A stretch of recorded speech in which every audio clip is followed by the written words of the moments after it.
El tema, para los que les gusta anotar, lo he titulado Cristo formado en nosotros. Cristo formado en nosotros. Y vamos a leer Colosenses 1:28. Colosenses 1:28.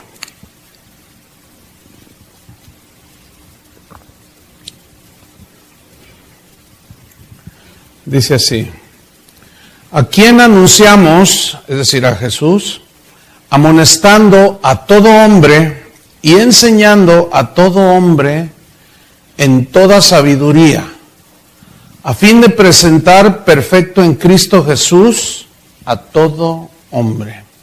Vamos a orar. Señor, gracias por esos días que tú nos regalaste, que tú tenías planeado en la eternidad y que pusiste en los corazones de los que asistieron el deseo de venir y estar delante de ti para escuchar tu palabra, Señor. Que tu palabra es la única que puede edificarnos, la única que actúa en nosotros, que nos transforma, que nos renueva, que nos refresca, que nos amonesta, nos corrige y va formando a Cristo en nosotros. Gracias, Señor, por esta bendición de poder estar reunidos con esta libertad. En el nombre de Jesucristo, enséñanos todavía más, Señor. En el nombre de Jesús. Amén. Aleluya. Cristo formado en nosotros. La meta de toda enseñanza, la meta de toda predicación, la meta que debe tener todo pastor, todo predicador, es que Cristo sea formado en los creyentes, que nosotros crezcamos, que todos los creyentes vayamos madurando, vayamos yendo hacia la madurez. Aquí Pablo en Colosenses 1:28 está hablando de que ellos anunciaban a Cristo. Anunciar ahí significa proclamar públicamente. A quien anunciamos amonestando a todo hombre. Aquí no significa que las mujeres están excluidas. ¿Sí? Aquí está hablando de género humano. ¿Sí? Entonces incluye hombre y mujer. Amonestando, aquí amonestar es corregir, dirigir, disciplinar, instruir, etcétera. Y enseñando a todo hombre en toda sabiduría. O sea, la sabiduría de Dios se puede enseñar, ¿sí? En base a la palabra de Dios. Pero el propósito de esto, fíjense en el final del versículo 28, a fin de, o sea, o para presentar perfecto en Cristo Jesús a todo hombre y a toda mujer, se puede leer así. Aquí perfecto no significa que nunca vamos a pecar, sino la palabra griega habla de madurez, ¿sí? Entonces, a fin de presentar maduro a todo hombre, a fin de que la mujer también madure en todos los ámbitos de la vida, junto con el hombre, todos como creyentes. Pablo en Gálatas 4:19 les decía, ellos habían sido seducidos por unos falsos apóstoles allí, se habían desviado y Pablo tenía mucha carga por ellos y él les dijo en Gálatas 4:19, hijitos míos, ¿pueden ver la ternura de su lenguaje? Hijitos míos, les dijo, por quienes vuelvo a sufrir dolores de parto. Esto es metafórico, obviamente, ¿no? Dice, hasta que Cristo, o sea, él mencionó los dolores de parto porque parece ser que son los dolores más fuertes que el ser humano, en este caso la mujer, pues le tocó sentir. Pero él habla de que él se dolía en su corazón de manera profunda cuando miraba que los gálatas en este caso, o los creyentes se desviaban, no crecían, los engañaban. Entonces él decía que sentía estos dolores hasta que Cristo fuera formado en ellos. O sea, hasta que maduraran a la imagen de Cristo. La Biblia dice, Pablo le dice a Timoteo que la iglesia es columna y baluarte de la verdad. Es decir, que la iglesia es la guardadora de las verdades de Dios. Por lo tanto, como guardadora de las verdades de Dios, es la proclamadora de las verdades de Dios. No proclamar las verdades de Dios es traicionar a Dios. Eso es grave. Entonces, como la iglesia es guardadora de las verdades, aquí hay una verdad, hay muchas verdades en la palabra de Dios, y la que estamos tratando ahora es que Dios quiere que todos maduremos, ¿cierto? Entonces, la Biblia habla precisamente de que la tarea de los pastores consiste en llevar a los creyentes hacia la madurez espiritual. Vamos a Efesios 4:11, por favor. Efesios 4:11. O sea que los pastores no estamos para entretener a la gente, para hacerles sentir cosas bonitas, para que ustedes se sientan a gusto. No, estamos para formarlos, ¿sí?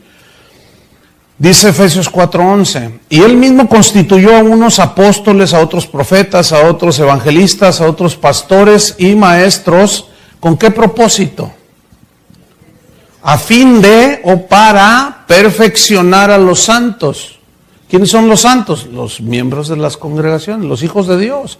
Perfeccionar es una palabra griega, catartizo, que significa completar, amonestar, dirigir, equipar.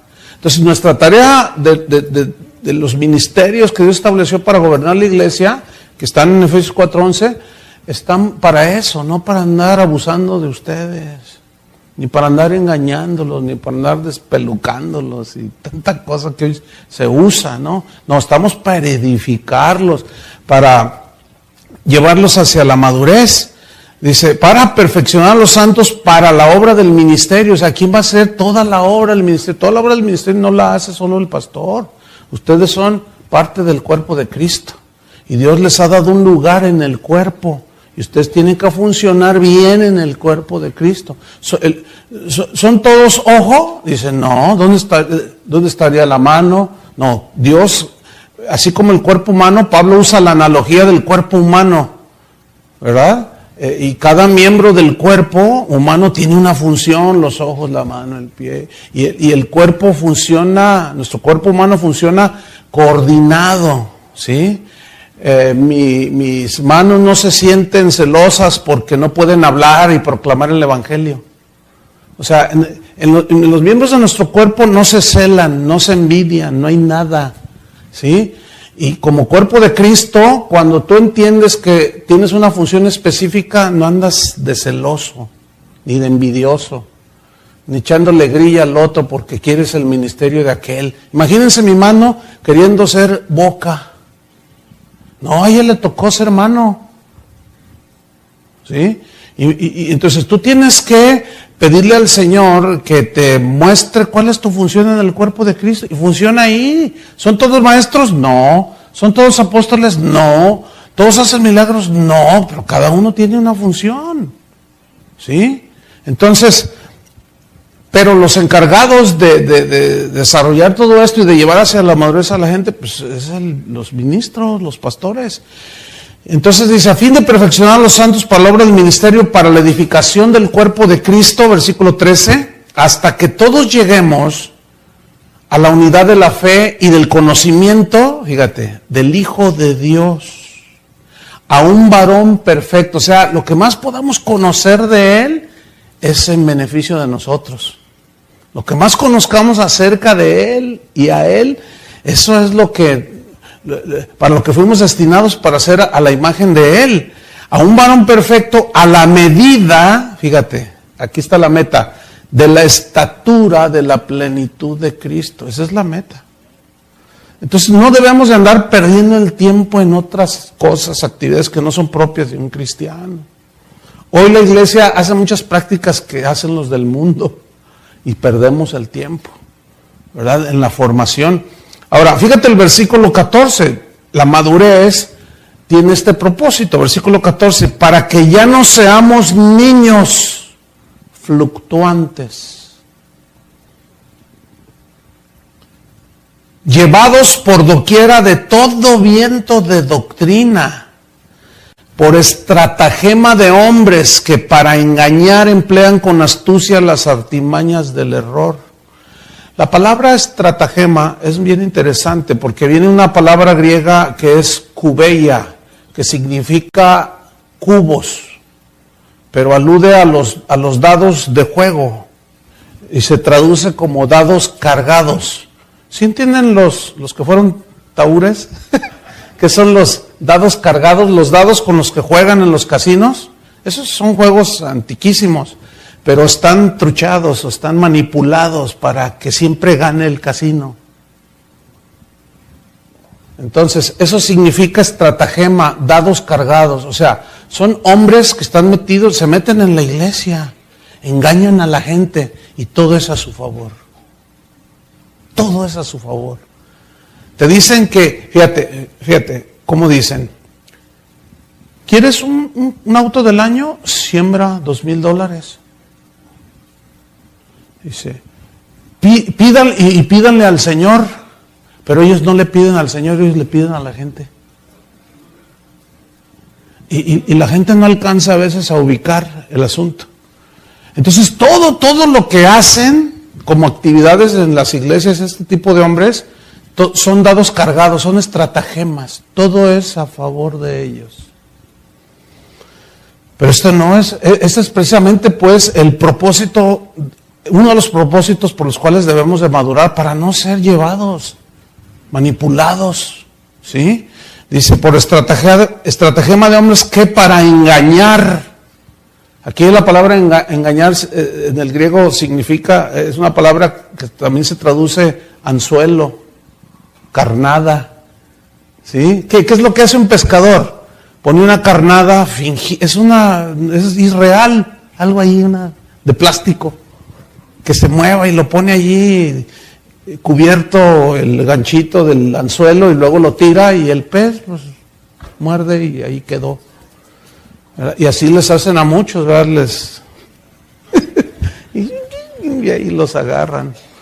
Pero fíjate de lo que la Biblia ya está tratando aquí, para protegernos.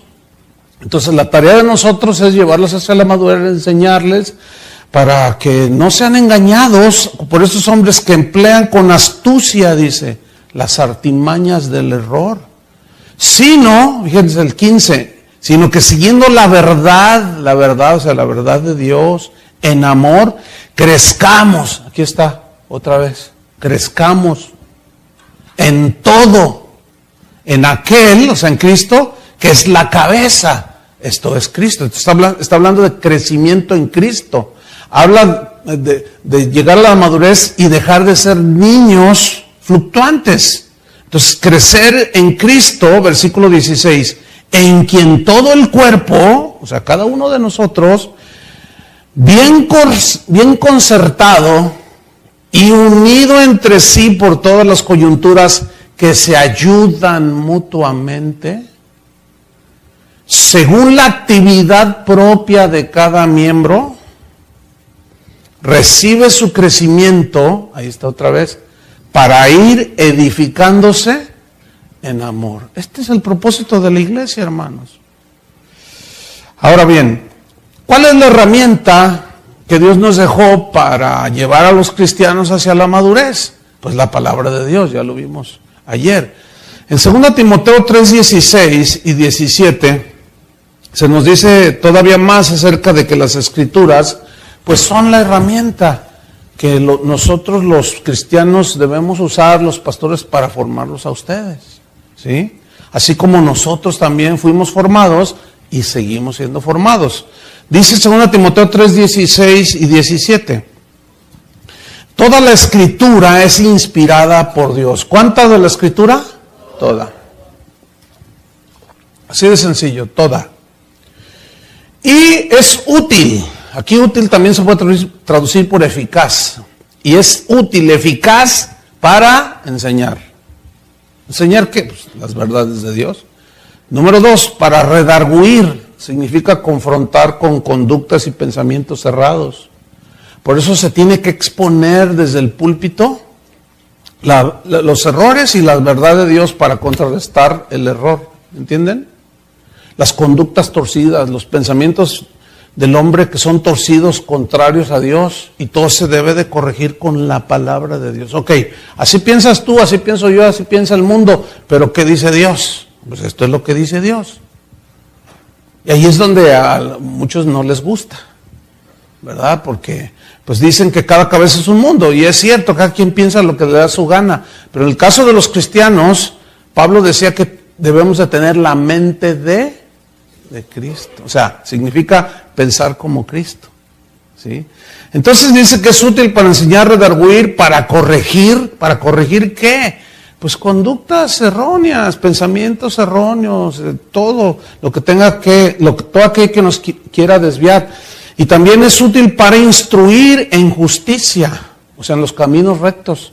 Versículo 17, a fin de, o para que el hombre, la mujer de Dios, sea, ¿qué? Perfecto, entiéndase, maduro,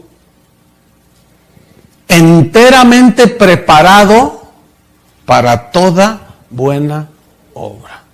¿Saben? No hay una universidad donde tú estudies la carrera de cómo ser un buen esposo, ¿verdad que no? No existe. Entonces, ¿dónde extraemos los principios que nos van a enseñar, que por medio de los cuales nosotros los pastores podemos enseñar cómo funciona la familia, cómo educar a los hijos, cómo hacer negocios lícitos, cómo comportarnos con las autoridades en el país donde vivamos? De la Biblia. Entonces fíjate cómo dice, a fin de que el hombre de Dios, la gente de Dios, las mujeres de Dios, sean maduros y sepan cómo se van a conducir. Ahora bien, esto habla de formación de carácter, ¿cierto? Y para la formación de carácter a la imagen de Cristo no se da de la noche a la mañana. Ese es el gran error de algunos pastores que ven iglesias grandes y pues, todos los pastores queremos iglesias grandes. Pero luego sale uno ahí vendiéndonos un libro con una receta metódica de cómo hacer crecer tu iglesia en un año. Te dicen, no, 10,000 en un año. Como decía un hermano ya en Guadalajara, no. Cuando llegó el año 2000, sacó un lema que decía, 20,000 para el 2000. Y yo le dije, ¿qué es eso? Dice, 20,000 miembros para el 2000. Le dije, cálmate. No, vas a ver, tú eres un mediocre, así bien.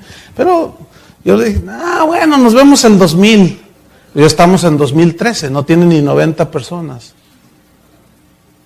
Pero él decía que porque había descubierto un método, salió con el G12. Eso es más viejo que nada.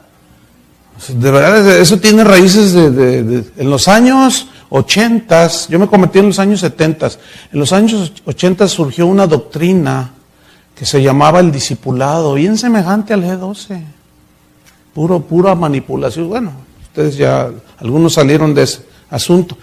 Entonces, para formar el carácter de un cristiano, no se forman en 3 encuentritos, hermanos. No se forman en un curso de 40 días, aunque tengan buen propósito.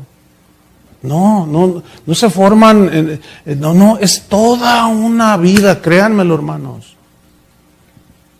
No existe el concepto que hoy se maneja para que los cristianos sean y crezcan a la madurez. No existen los métodos, no son bíblicos. Lo que la Biblia enseña es muy distinto. Fíjate, el día de hoy, los requisitos que debe de llenar una persona para liderazgo, porque pues mucha gente tiene el deseo de servir, ¿cierto? Y bueno, Dios puede poner eso ahí, pero a veces ese deseo de servir o de ser ministro o de predicar es motivado por la manipulación, no tanto por un llamado de Dios, ¿sí? Entonces, hoy los requisitos el parámetro que se usa para escoger a los líderes no es el carácter cristiano. Es si son simpáticos, si cuentan buenos chistes, si tienen carisma, si canta bonito, si es exitoso allá en su empresa. Ya asumen que esos son. Y si alguno llega a la iglesia y tiene dinero, no, ya casi a la semana ya lo ponen a liderar. Son como los cantantes del mundo que se convierten a Cristo y a la semana ya los tienen cantando. A los 2 meses ya tienen un CD grabado y ya andan dando ya su testimonio y conciertos. Nada que ver. Absolutamente. Todo eso violenta los parámetros de la Biblia. Entonces, la Biblia nos enseña un parámetro a seguir. Vayan a 1 Timoteo capítulo 3, versículo 1. Estos requisitos que vamos a leer son ciertamente para los que van a gobernar la iglesia, dirigirla, enseñarla, pastorearla.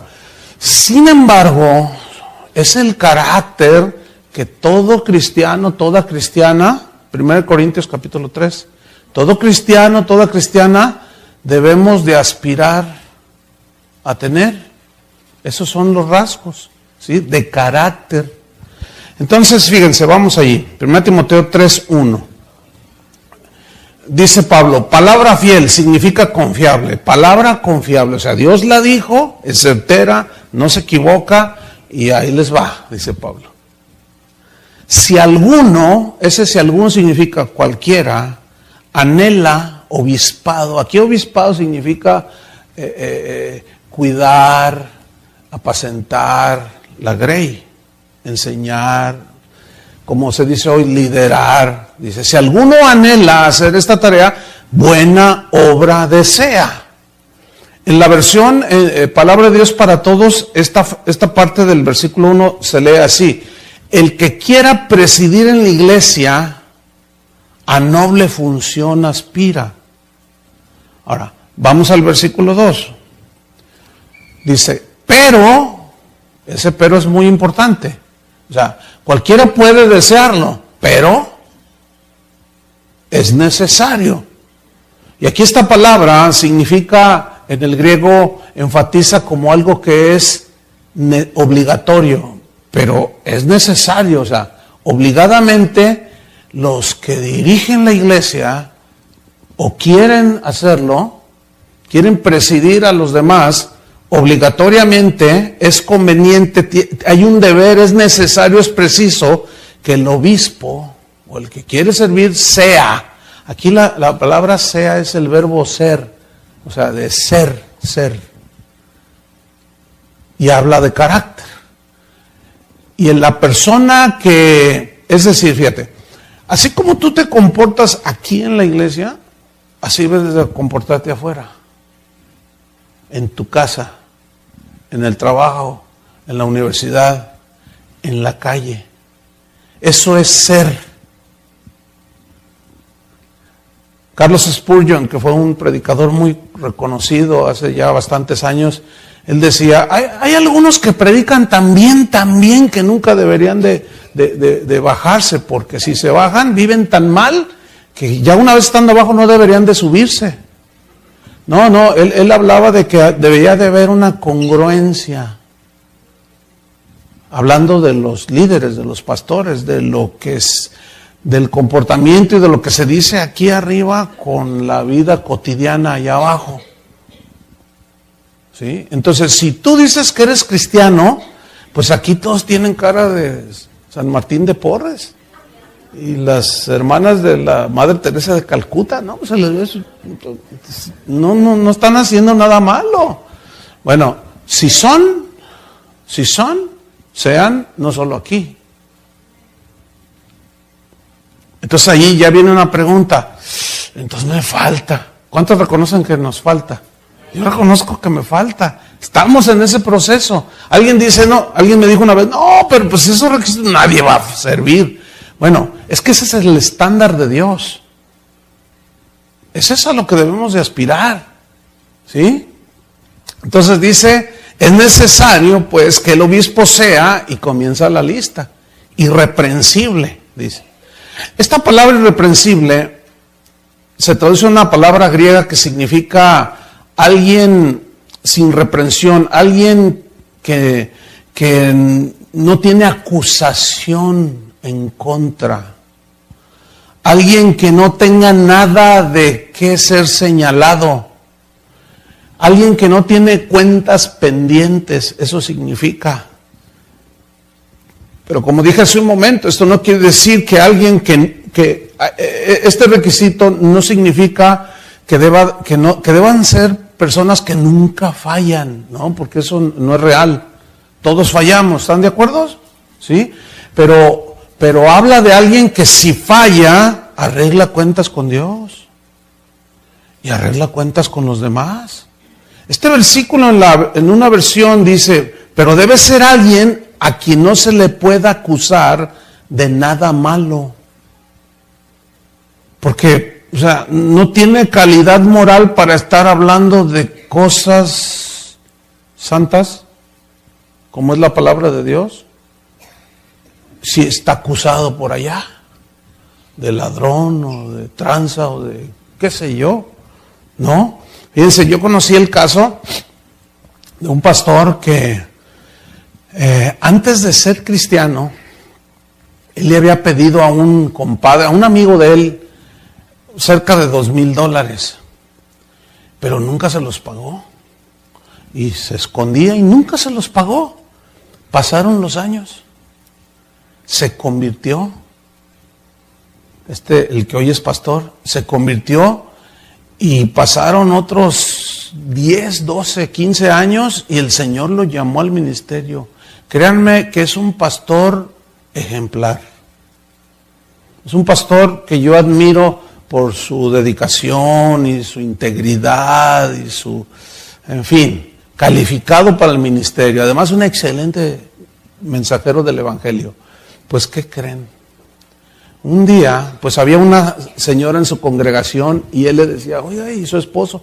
No, pues él no quiere saber nada del Señor, pero ayúdame a orar. Total, oraban y todo el asunto. Un día decide ir el esposo. ¿Y quién creen que era el esposo? Ya se imaginaron, ¿no? Al que le pidió los $2,000 hacía casi 20 años. Entonces cuando entra, pues ahí está en la alabanza, el pastor estaba por ahí sentado y no lo miraba, y cuando se sube, hermanos, vamos a orar porque tengo un mensaje para caminar en santidad y ser gente de Dios. Y luego le dice, oye, ¿no te acuerdas de este? ¿Ese es el pastor? Dice, sí, ese es el pastor. Pues, ¿qué no lo reconoce quién es? No, bueno, yo apenas lo conozco, ella no se acordaba, lo había visto un par de veces, pero nunca lo recordó, ¿no? Dice, es fulano de tal que me pidió $2,000 y no me ha pagado. Ese es el pastor. No, y se levantó y se salió. Se fue y dice, no, si ese es el pastor, ya se los está transeando a todos. Fíjate, ahí había una acusación, había algo que él no arregló. Arreglen las cosas. ¿Ok? Arreglen lo que tienen que arreglar. Si es una ofensa, si un día tú fuiste y le rompiste el cristal del auto ahí al vecino y qué sé yo. Porque nadie sabe, ¿eh? Nadie de ustedes sabe qué va a hacer algún día. Tenemos que ser irreprensibles. Ahora bien, la gente habla y dice, la gente acusa, la gente habla, la gente te inventa, te calumnia. Pero una cosa, escúchame bien, es que te acusen y sea verdad, y otra cosa es que te acusen y sea una calumnia. Cuando te acusan y es verdad de lo que te acusan, hay que arreglar las cosas, ¿ok? Pero ¿qué hacer cuando te acusan y es una calumnia? Pues nada, que Dios nos defienda. ¿Me explico? Porque tú no puedes evitar que la gente diga un montón de cosas. Fíjense, por causa de la predicación del Evangelio, a mí me han acusado de un montón de cosas. Una vez un apóstol de aquí, de Houston, de esta zona de Houston, me mandó un correo y me dijo, no, dice, yo tengo las pruebas de que tú tienes relaciones con una mujer por 10 años. Así. Entonces yo le contesté, le dije, señor apóstol, yo le pago el pasaje a usted y a esa señora, le doy el púlpito el domingo aquí en mi congregación y vengan a acusarme. ¿Saben cuándo vino? ¿Cuándo dio la cara? Pues nunca. Pero no se miden, tiran a matar.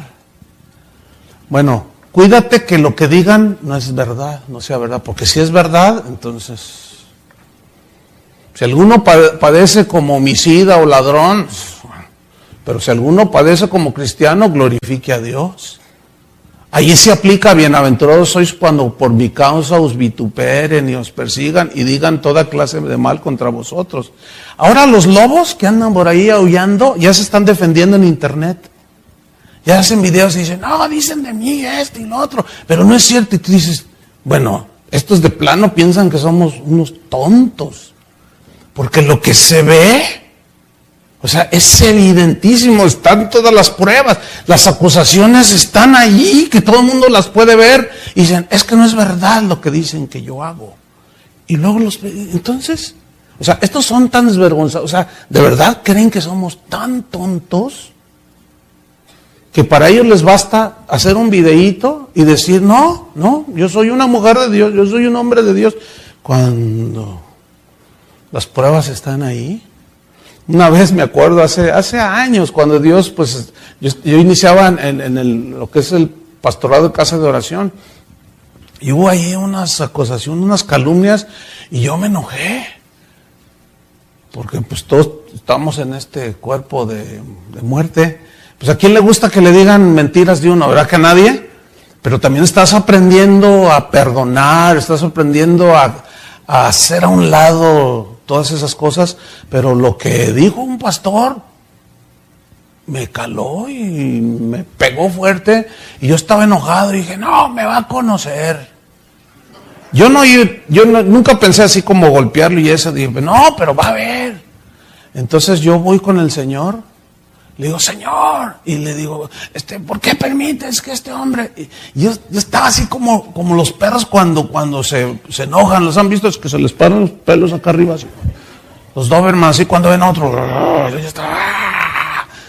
entonces me acuerdo que me dice el Señor, dice, lo que están diciendo este pastor, ¿es verdad o es mentira? Y yo le dije, ¿tú sabes que es mentira, Señor? Entonces, ¿de qué te preocupas?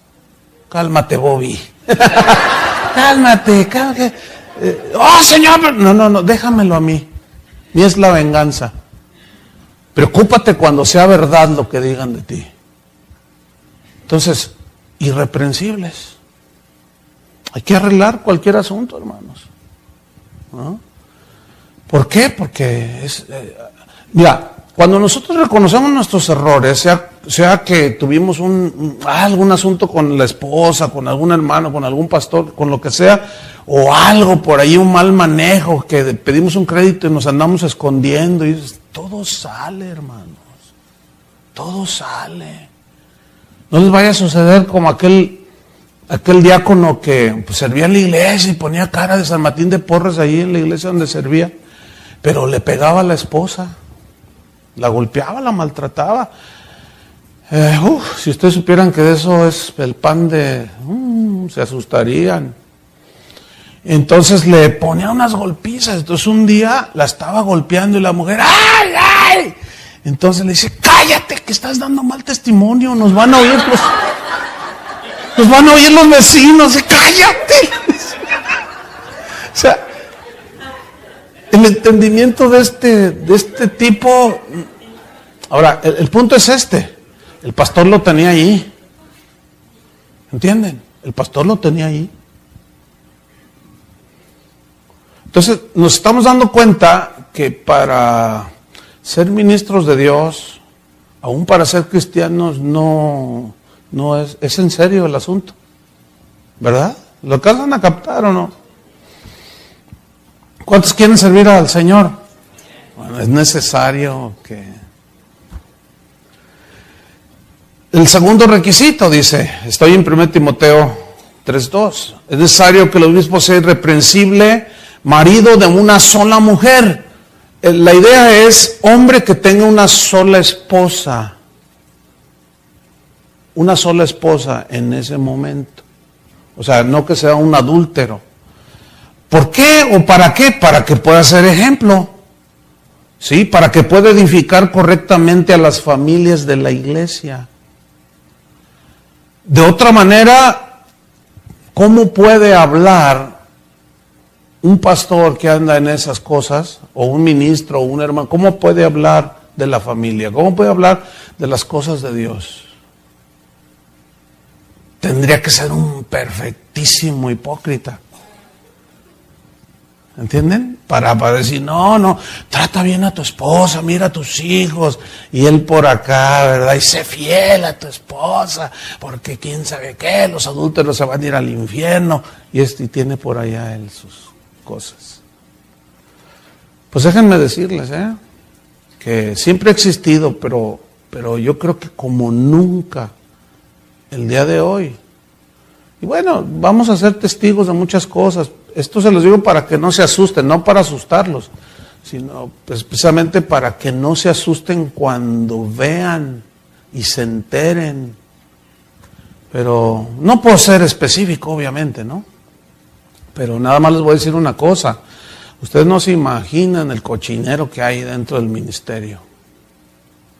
Yo lo digo con conocimiento de causa. Yo sé lo que les digo. Y es una lucha constante, hermanos, es una lucha constante. Hay mucha suciedad, mucha corrupción como ustedes no se imaginan.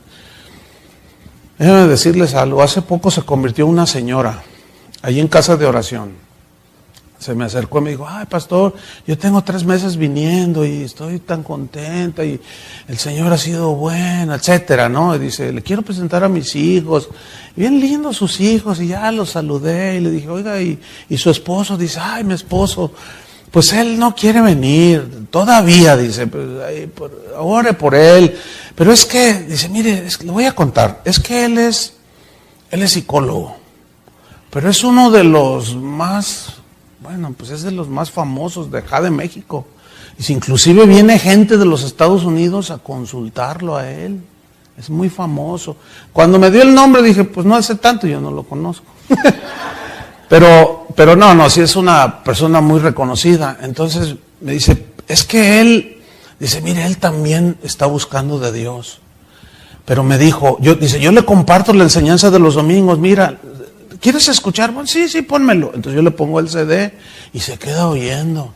Y dice, no, sí, vamos. Dice, mira, te voy a decir algo. Tengo una lucha muy profunda. Le dijo el psicólogo, el marido de esta señora. ¿Por qué? Le dice. Pues es que, dice, mira, lo que pasa es que, tú sabes, yo atiendo mucha gente. Lo que pasa es que estoy atendiendo a varias mujeres que vienen del Distrito Federal. Pues a terapiarlas, dice. Y pues ellas me han, pues su problema de ellas es que son amantes de pastores. Y luego me dijo él el nombre de esos pastores. O sea, me está diciendo a mí la señora, dice, entonces yo entré a internet, pastores son bien famosos, aparecen en todos lados. Yo no le quise preguntar quiénes son, no me interesa.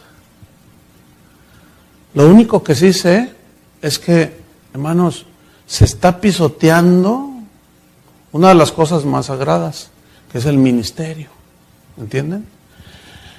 Y pues estos hombres, cuando tú los oyes predicar, hablan de todo, menos de lo que deben de hablar. Ahora se entiende por qué no tocan esos puntos. ¿Verdad? Entonces, ahora, fíjense, hay una pregunta muy común en esto. Me preguntan, oiga, pastor, una persona que en el mundo se casó y se divorció y se convierte y Dios lo llama al ministerio, ¿puede pastorear? ¿Puede ser un ministro? La respuesta no se las puedo dar así contundente sí o no, sino hay que analizar cada caso, porque cada caso es diferente. Otra pregunta muy común que me hacen es, oiga pastor, pues ¿puede una persona que es cristiana, que se casó pero después se divorció, puede servir en la iglesia? La respuesta es la misma. No se puede decir contundentemente sí o no, porque hay que tratar cada caso. Las circunstancias por las cuales se divorciaron o rompieron, qué sé yo, son tan diversas, hermanos. ¿Sí? Entonces, esas cosas se tratan personalmente. O sea, yo como pastor trato eso de manera personal con la gente. ¿Entienden?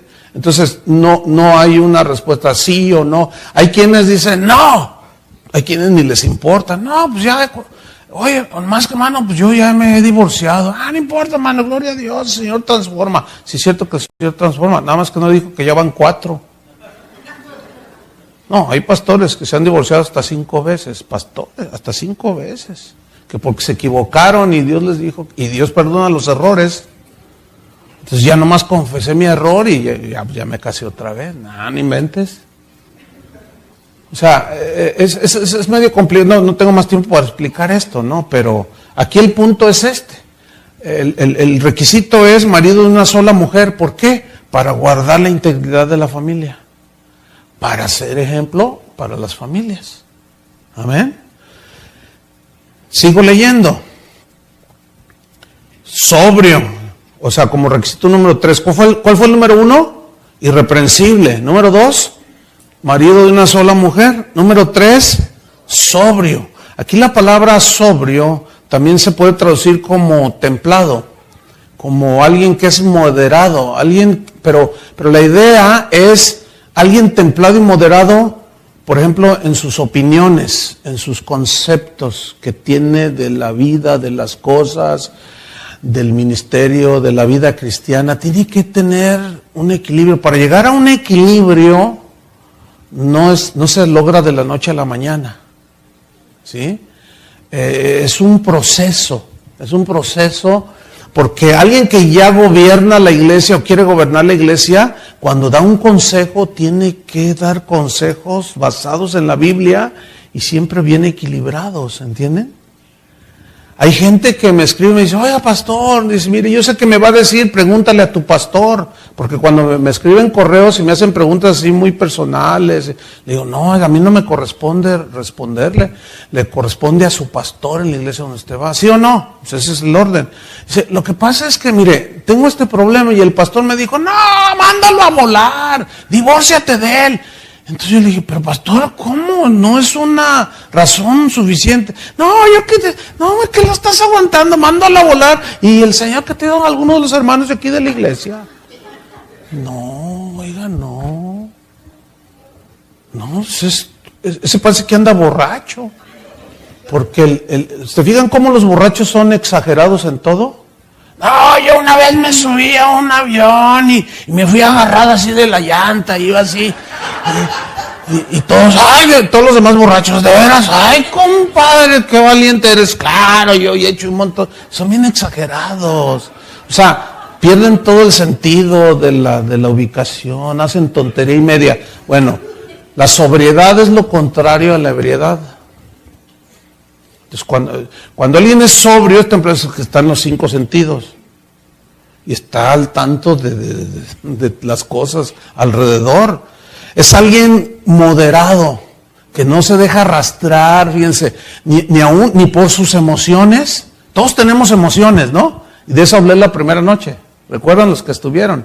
Que el cristianismo no es un cristianismo que apele a nuestras emociones, sentimientos, ver, tocar, sentir. No, eso pasa en segundo término. Entonces, alguien una meta para todo cristiano es ser sobrio,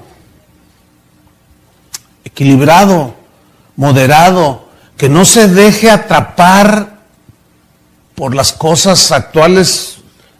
O sea, por ejemplo, por la tecnología. Hay pastores que se pasan 5 horas en Facebook. Eso definitivamente está atrapado. Porque no se saca nada bueno de ahí. O muy poco, qué sé yo, nada. No lo sé, porque yo ni cuenta tengo. O sea, todo me es lícito, pero no todo me conviene. O sea, la sobriedad te lleva a saber decir, bueno, ok, puedo tener mi cuenta en Facebook, pero no me voy a dejar atrapar para estar 4 horas ahí. ¿Me entienden? Yo no digo que cierren su página o que no, sino que sean sobrios. ¿Entienden? Porque eso se presta a tanta cosa, hermanos. Impresionante. Bueno, eso por poner un ejemplo, pero incluye la manera de vestir, incluye la comida. Tenemos que ser moderados, ¿entienden? En todo. Entonces, sobrios. ¿Qué más dice? Prudente, como requisito número 4. Prudente. Aquí prudente, en el griego, la idea es de una persona que tiene una mente sana o limpia, ¿sí?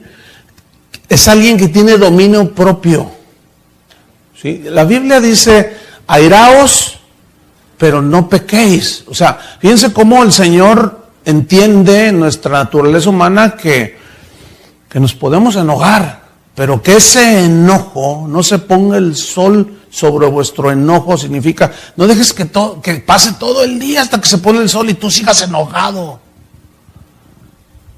Hay muchos miembros en las iglesias que tienen años ahí, matrimonios, pero llegan a su casa y tienen hasta años de no hablarse. Él se duerme allá y ella se duerme en otro dormitorio. Y algunos hasta sirven en las iglesias. Están enojados entre ellos. ¿Sí? Eso es una evidencia de inmadurez. O sea, no se han sabido perdonar, no han sabido comunicarse y arreglar las cosas. Pero eso sí, las caídas los domingos ahí con la unción están, pero a todo lo que dan.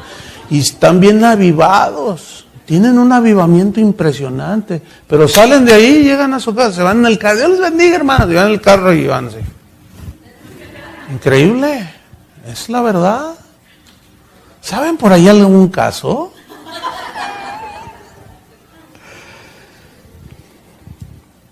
Es muy común que cuando se predica el evangelio y está allí la pareja, siempre los maridos voltean. ¿Le dijiste algo, verdad? Sí, siempre. ¿No te pasa a ti? Sí, ¿no te pasa? Dicen, ¿ya le fuiste a decir al pastor? ¿Se imaginan que... A ver, ¿a qué hora? Si ni tiempo a veces tenemos de comer. Así como para que... A ver, cuénteme para luego decirlo. Lo que pasa es que la palabra es la palabra. Amén. Entonces, fíjate, prudente. Alguien que tiene dominio propio en todos los aspectos de su vida. Alguien que sabe conducirse con prudencia. Una vez estaba en una convención de pastores y se me acercaron unos pastores que yo conocía. Hola, Chuy, me dice, oye, quiero hablar contigo, pero aquí que está mi marido. Por cierto, ya murió él. Dice, pero no se murió por lo que hacía, ya, él corrigió y todo. Pero es que de corazón muy noble él, ¿no? Y decía, es que mira, ¿nos puedes dar un consejo? Bueno, si está a mi alcance, pues con gusto. Dice, mira, es que lo que pasa es que él aconseja a las hermanas y las lleva a un restaurante y está hablando con ellas ahí, él solo con ellas. Y le digo, yo le digo que es una imprudencia. Entonces el pastor estaba así, me miraba como diciéndome, ponlo en su lugar, pastor. Está exagerando. Entonces, ¿cómo ves? Entonces veo al pastor, como estaba más altote que yo, así. Le digo, no, eres imprudente. ¿Ya te aliaste a ella? Dice, no, Dios conoce mi corazón. Sí, le digo, Dios conoce tu corazón, pero los demás no. Y dicho y hecho, le pasó. Estaba por allí en un restaurante de esos tipo Dennis, y estaba allí ministrando a una señora que se le había muerto el marido, y estaba llorando, y sí, le estaba dando palabras de consuelo, sí. Pues era un hombre bien recto, ¿no? Y, no, hermana, mire, hermana, y le agarra las manos. El Señor está contigo, y pasan unos por allá afuera. El pastor. Y fueron y empezaron a regar que lo habían visto con la hermana fulana, no sé qué. Y casi le da un infarto a él. ¡Mentira! Pues era una mentira, pero tu imprudencia. Y bueno, de la prudencia podemos dar toda una enseñanza. Prudencia en lo que hablamos, prudencia en todo, hasta prudencia al conducir. ¿Sí o no? Hay quien maneja imprudentemente. No les importa. Y fíjense, en México, no sé por acá, pero allá en México la estadística es de que los que más tienen accidentes, que más mueren, son los jóvenes. ¿Por qué creen? ¿Por qué creen que Proverbios a los jóvenes les habla mucho de la prudencia? Porque por naturaleza son imprudentes. No, al joven no le importa nada. No le importa nada. Cuando ya un hombre, estas son estadísticas, ¿no? Entra a los 45, 50 años, ya no trae el Mustang. No, ahora trae una Ven. ¿Entiende? Entonces los jóvenes, no, los jóvenes, vean los autos que traen los jóvenes. Porque les gusta la acción, les gusta, pero ¿por qué un hombre ya entrando a los 45, 50, como que toma más conciencia, ¿sí o no? Dice, no, ¿cómo voy a arriesgar a mi familia? Pero se le olvida cómo se arriesgaba a los 5 de ahí de la high school, que iban y los llevaba a 100 millas por hora. Ya se le olvidó. ¿Por qué? Porque era imprudencia. ¿Cuántos se han muerto ahí? Por imprudentes. Entonces, en el trato, todo, tiene que haber prudencia. Pablo le dijo a Timoteo, le dijo, mira, cuando le habló del trato con los hermanos en la iglesia, le dijo, mira, a los ancianos trátalos como si fueran tu papá. A las ancianas como si fueran tu mamá, con todo respeto. Dice, a las jovencitas con toda pureza. Así le dijo. Y Timoteo se entiende que era un hombre joven. Y pues imagínate soltero, pues las muchachas andaban ahí. Había 100 ahí en su congregación que Dios les había dicho que Timoteo iba a ser su marido. Entonces Pablo le dice, mira, esta es la meta del carácter, Timoteo, prudente. Y luego dice el requisito número 5, decoroso. A ver, aquí vamos a hacer un paréntesis. Vete a las librerías cristianas, así nada más un vistazo, y busca los libros de cómo ser líder, requisitos para ser líder, y luego nada más échales una ojeada, y en ninguno vas a encontrar 1 Timoteo, capítulo 3, versículo 1 al 8. Y eso es lo que les digo, porque yo lo he hecho. Por allí habrá algunos, pero allá en los libros que no se venden, que son los que hay aquí por esos, porque esos son los buenos. Y vayan y agarren, pero están, no, y luego aquí que hay unas librerías impresionantes así, y agárralos de uno por uno y ve requisitos, no, va desde, sé optimista, sé visionario, sé esto, es el otro, vente grande, que de puras. No te dicen nada de eso. Te dicen que pienses en grande, que seas visionario, que seas optimista, que confieses positivo, y para ser un líder exitoso. Y eso lo comparas con la Biblia y dices, ay Dios, no se parece en nada. Pues a lo mejor algunos de ustedes van a tener que ir a su casa y agarrar uno de esos libros y hacer una fogata y calentarse ahora que venga el invierno. Porque no sirven para nada esos libros. Es mejor ir a la palabra. ¿Cuántos dicen? Es cierto, es mejor la palabra. La palabra es la que nos instruye. Fíjate lo que dice aquí, decoroso. Esta palabra decoroso viene de un término griego, cosmios, de donde viene la palabra cosmos. ¿Han oído eso? El cosmos. Bueno, cosmos es una palabra griega en sí, que significa orden. Orden. Fíjate qué interesante. Los científicos al universo le pusieron cosmos. ¿Por qué? Porque funciona en un orden espectacular. Pero realmente espectacular. ¿Cómo están los planetas? Nada más la Vía Láctea, que es la galaxia donde estamos nosotros. Entonces están todos los planetas, Venus, etcétera, la Luna, la Tierra, el Sol, todo. Es increíble el orden que puso Dios en el cosmos, en el universo. Todo funciona como un relojito impresionante. La naturaleza la hizo con un equilibrio. Cada animalito tiene su función. Si tú, no, al rato las plagas van a andar por todos lados. O sea, y se desequilibra el asunto. Todo lo hizo con orden. Ahora, si todo lo hizo con orden, ¿por qué en la iglesia hay desorden? ¿Qué no dijo Pablo que Dios es un Dios de cosmos? ¿De orden? Y que en la iglesia deben de hacerse las cosas decentemente y con cosmos, con orden. Pero imagínate, aquí el pastor parándose de cabeza y dice que es el Espíritu. Por favor, o sea, no apague el Espíritu. Qué ignorancia, hermanos. ¿De dónde sacaron todo eso? Todo ese desorden. Pablo dice, no impidan hablar en lenguas. Y si lo hacen, háganlo decentemente y con orden. No, hay lugares donde todo mundo... A mí me ha tocado estar predicando en lugares y por ahí alguien sale... Entonces yo me quedo callado. Y luego, sígale hermano, sígale. No puedo. No puedo porque la hermana profeta está allá profetizando y no se puede hacer las mismas cosas. O la oyen a ella o me escuchan a mí. El pastor, no hermano, es la libertad del espíritu. ¿De veras crees eso, pastor, que eso es libertad en el espíritu? ¿Ustedes creen que eso es libertad en el espíritu?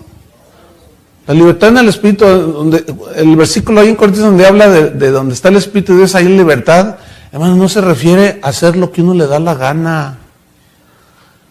Nada más hay que estudiar un poquito más y se van a dar cuenta que no se refiere a eso. Sin embargo, cada desorden, hermanos, que hay. Bueno, de cosmos viene la palabra cosmetología. Y las señoras que entienden perfectamente lo que es la cosmetología. Todo lo que tiene que ver con los cosméticos, con el arreglo femenino, ¿sí? Bueno, fíjate qué interesante. Viene cosmetología y su raíz es cosmos, de orden. O sea, fíjate, hay algunas iglesias que prohíben que la mujer, parecen veladoras. O sea, nada, absolutamente nada, o sea, ni una, nada, todo. Porque el diablo. Ustedes han de entender esto, ¿no? Bueno. Aunque sabemos que Dios nos dio una inteligencia, ¿no? Pero para esto, fíjate, se necesita la prudencia. Fíjense cómo Dios decoró todo. ¿Cómo decoró las flores? ¿Se fijan el gusto de Dios? Impresionante, ¿a poco no? ¿Han visto los tucanes, esos pájaros con unos colores así impresionantes? Yo a veces digo, Señor, ¿cómo lo hiciste? Bueno, Él dijo, la tierra produzca, y fíjense el poder que tiene la palabra, ¿no? Así de creativo, de crear. Nada más que algunos han interpretado mal eso y dicen que nosotros podemos llamar las cosas que no son como si fuesen y se hacen. No. Ese es un error gravísimo. El único que puede decir y lo que se dice es Dios. Porque cuando dice que Dios llama las cosas que no son como si fuesen, en la palabra griega significa, y la hebrea, el equivalente hebreo, significa crear de la nada. Y solo Dios puede crear algo de la nada. Y se ha enseñado mal, es una falsa doctrina eso de, no, yo por fe ese carro es mío, llamo lo que no es mío como que si ya fuera mío, y puras tonterías se le enseñan a la gente. Y no se refiere a eso, créanmelo, no. Ahorita no hay tiempo para estudiar eso. Pero qué interesante cómo Dios decoró todo. En este lugar yo veo orden. ¿Ustedes ven orden? Mira, todo está en orden. Las pantallas donde deben de ir, las luces, todo, una mesita aquí para el agua, todo. Hay un orden propio, ¿cierto? Imagínense que el próximo domingo ustedes llegan y el púlpito allá en el baño.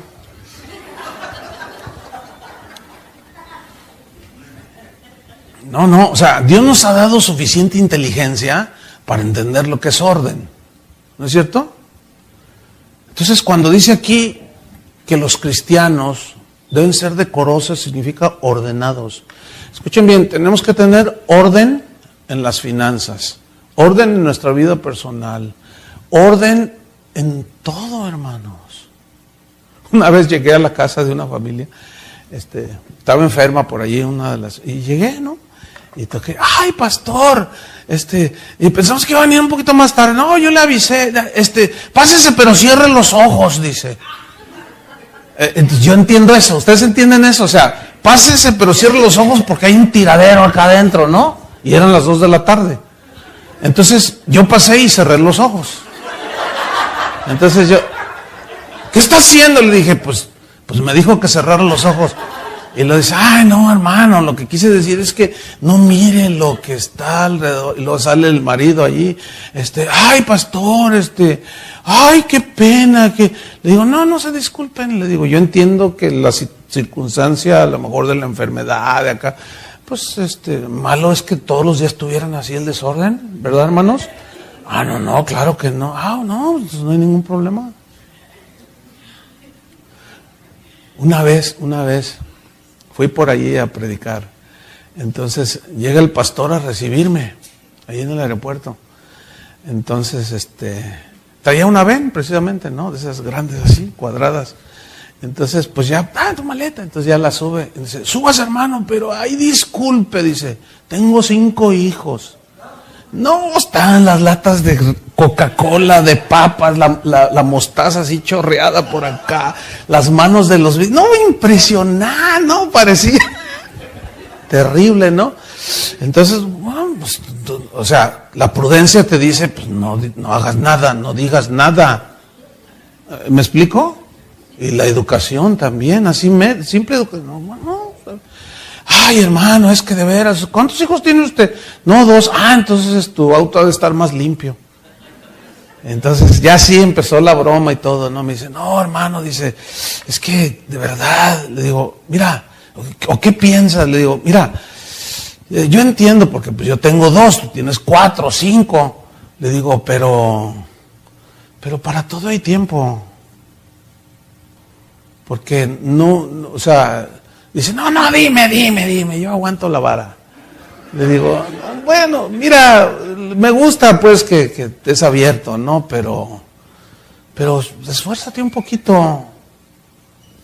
No se trata de dar impresiones, ¿me explico? Sino de decoro, de limpieza, porque imagínate los vecinos. Una vez estaba en una reunión de pastores y estaba hablando era la familia pastoral. Entonces les dije a los pastores, tocándole unos puntos, ¿no? Entonces les dije, a ver, hermanos, ¿dejarían hablar a sus esposas? Nada más 3 dijeron, amén. Entonces, bueno, les voy a preguntar, a ver, ¿usted qué dijo amén? Que si deja que su esposa hable, pues yo sé que va a decir bien de él, ¿no? Su marido es ordenado ahí en su cuarto. No, mi marido sí, no, dobla la toalla, no deja todo por ningún lado. No, pues, felicidad. ¿Y todos los demás qué? Y no me le dicen así. No, parece así como insignificante, ¿no? Pero saben que se refleja, eso se refleja en todo se refleja. Cuando yo me casé, 22 años tenía, estaba joven, y pues aprendiendo las cosas del Señor. Yo venía de una familia donde mi papá, pues no eran cristianos, pero mi papá cuando llegaba de trabajar, llegaba y se sentaba ahí en el mueble, se quitaba los zapatos y subía el pie en la mesa, de ahí de centro. Y yo me acuerdo claramente que mi mamá le decía, no subas los pies ahí, es mi casa. Decía, y vengo cansado y yo hago lo que quiera, pero eso es mi casa. Y luego se quitaba la corbata y la aventaba por allá. Pero cuando salía iba bien trajeado, ¿entienden? Hay hombres, y aún hay cristianos, que afuera son muy educados, muy propios. Y cuando se trata de la esposa, ni la puerta del auto le suben. O sea, parecen cosas simplonas, ¿verdad? Pero no, créanmelo, hermanos. Todo esto se va formando. Entonces, yo me caso y pues el ejemplo se sigue. Y yo me acuerdo los primeros días de casado que llego cansado y me quito los zapatos. Y mi esposa viene de una familia pues, bien ordenadita, ¿no? Mi suegra fue una mujer bien ordenadita y mi suegro también. Entonces ella venía con ya cierto orden, ¿no? Yo le doy gracias a Dios. Imagínate si hubiera salido igual que yo. ¿Dónde están los niños ahí perdidos allá, ¿no? La ropa sucia? Entonces yo subo los pies y me acuerdo que entré y le hace así, como si yo hubiera matado a alguien. Y yo, ¿qué? Es que, le digo, ¿qué? No puedo creer. ¿Qué? Que tengan los pies en la mesa. Pues a mí se me hacía todo natural. ¿Ven? Eso es lo malo de los malos ejemplos en el ministerio. Que luego la gente lo ve allá, ustedes lo ven, la gente lo ve, y luego asumen que así es. Y se les hace normal. Se les hace normal que el pastor desde acá esté ahí explayando toda su soberbia, Y dicen, ay, mira qué tremendo el pastor. No, sí, ya esto y el otro, y dice aquello. Y yo, y la gloria a mi nombre, nomás falta que digan eso. Entonces la gente dice, ay, yo quiero ser pastor, yo cuando sea pastor quiero ser como el pastor. Pablo hablaba a Timoteo y le dijo, sé ejemplo de los creyentes en palabra. ¿Qué más? Conducta, espíritu, o sea, actitud, fe, pureza. Pablo decía, todo lo que vieron de mí y oyeron de mí, háganlo y Dios va a estar con ustedes. Un día le dije a unos pastores, ¿cuántos podemos decir a nuestra congregación el domingo? Todo lo que vean que yo haga, ustedes háganlo. Y pues, todo, no, pues porque unas reacciones que tenemos, ¡ay, no me habla! Oiga, hermano, que sáquese por allá, no me habla acá. O sea, no, horrible. Entonces, ¿reconocemos que nos falta? ¿Verdad que sí? O sea, sin duda nadie va a poder decir yo ya llegué a la meta. Fíjense, el hermano Pablo que ustedes han contado que yo menciono, tiene 98 años de edad. Hace unos 3 meses que pasó esto que les voy a contar. Estaba allí iba a empezar la reunión, entonces yo lo vi y dije, voy a ir a saludarlo porque él ya casi no puede caminar. Entonces, hermano Pablo, hermano Chuy, acércate, me dice, acércate. ¿Cómo está? Entonces le di un abrazo. Le dije, ¿cómo está, hermano? Dice, oh, hermano, dice, ayer Dios trató conmigo. Así le digo, no me diga, hermano, sí, dice, mira, oh, Chuy, dice, el Señor trató con algo en mi corazón. Oh, el Señor sigue tratando conmigo. Y tú dices, y tú lo ves ahí el viejito así todo. Oh, el Señor sigue tratando con intenciones de mi corazón. Vete nomás. Es que nunca va Dios. ¿Por qué? Porque somos imperfectos, hermano. Y la imperfección nos va a durar hasta que muramos o venga Cristo y seamos transformados en un abrir y cerrar de ojos. Pero eso no significa que nos vamos a quedar así estancados. No, tenemos que crecer. ¿Cuántos dicen amén? Hacia la madurez, decoroso. ¿Qué más? Hospedador. Aquí hospedador habla de alguien que está dispuesto a compartir lo suyo con los demás. José me decía, oye, hubiera sido mejor que te hubiéramos puesto en un hotel. Le digo, no, para mí es intrascendente. Pero a mí me gusta más estar en la casa. Porque estás con la familia, los niños, ¿entienden? Entonces, bueno, cuando una persona es hospedadora, pues es alguien que está dispuesta a compartir lo que Dios le ha dado. Fíjense que yo he viajado mucho por las zonas allá de México, en Chiapas, Guerrero, donde hay mucha gente bien pobre, indígenas bien pobres, y ellos te dan lo que tienen. Y a veces, créanmelo, es casi nada lo que tienen, pero te lo dan con una generosidad. Y me acuerdo que el pastor Toño Ortiz, que es uno de los pastores en Guadalajara, él es de estatura así, está como 1.58, está peticito, como dicen en Argentina, ¿no? Así chaparrito. Entonces el pastor con su esposa fuimos a Oaxaca, y dice, hermano, dice, les queremos dejar nuestra casita para que duerman allí. Por favor. No, bueno, sí, pastor, gracias. Entonces ya nos dejan, y era una camita, y los oaxaqueños, pues, tan chiquitos. Son de estatura pequeñita, y los pastores estaban más chiquitos que Toño. Así. Entonces, pues era la cama matrimonial, ¿no? Del matrimonio, pero una camita chiquita. Entonces le dije a Toño, yo vi la camita y le dije, no, yo me duermo aquí en el suelo. No, pastor, tú, no, le digo, no, tú acá, le digo, mira, por 2 razones. Número 1, me voy a tener que amarrar un trapo rojo, como los camiones que llevan allí para que no se accidenten, ¿no? Me va a sobrar todo, le digo. Y no, ándale, tú, quédate allí. Pero a lo que quiero mencionar es que ellos, mira, con todo su corazón, bien. Y eso se agradece, ¿entienden? Y luego, en otra ocasión, pastor, vénganse a comer. Pero yo vi cuando la esposa del pastor le dijo a uno de sus niños, tráeme la gallina. No, había una zona pero pobrísima, hermanos. Y yo vi cuando el chico, como de 10 años, andaba agarrando la gallina. Y quién sabe cuánto tiempo tendría la gallina. Y estaba muy esbelta. Entonces la agarró y la hermana, la esposa del pastor, pues ahí la preparó.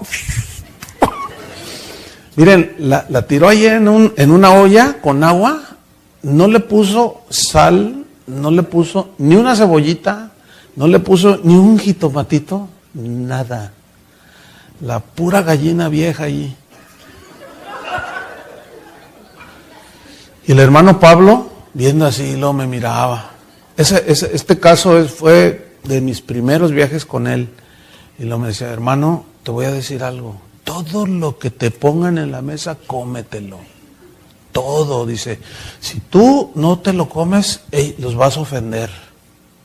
Yo le dije, no, sí, hermano, sí. Dice, mira, es que ellos, ¿ves? Es la única gallina que tienen. ¿Ya te diste cuenta qué pobres son? Dice, y si tú no lo rechazas, ellos se van a ofender. Digo, no, sí, hermano, no, sí. Y ya, vénganse a comer caldo de gallina. Créanme lo que no sabía a nada, de verdad, pero nos lo comimos. Y gracias, hermana, gracias, pastor, no, con todo nuestro corazón. A veces son los que más dan, porque esos dieron todo. ¿Se acuerdan de la viuda?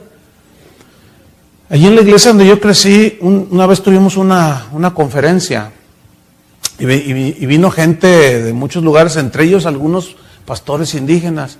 Entonces yo fui a comer con una familia y habíamos solicitado hospedaje para algunos hermanos que venían. Entonces una familia de la iglesia nos invitó a comer a mí y a mi esposa.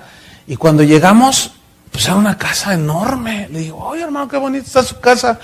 Ay, gracias, hermano, pues es el esfuerzo de toda mi vida, dice.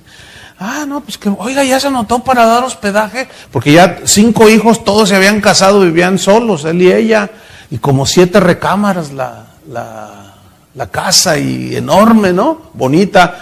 Le dije, ¿ya se anotó para dar hospedaje? Dice, ninguna manera. Dice, ¿usted cree? Me dice, ¿a poco tú crees que yo voy a poner a mi casa para que vengan y me la ensucien todo lo que me costó en mi vida tener esta casa?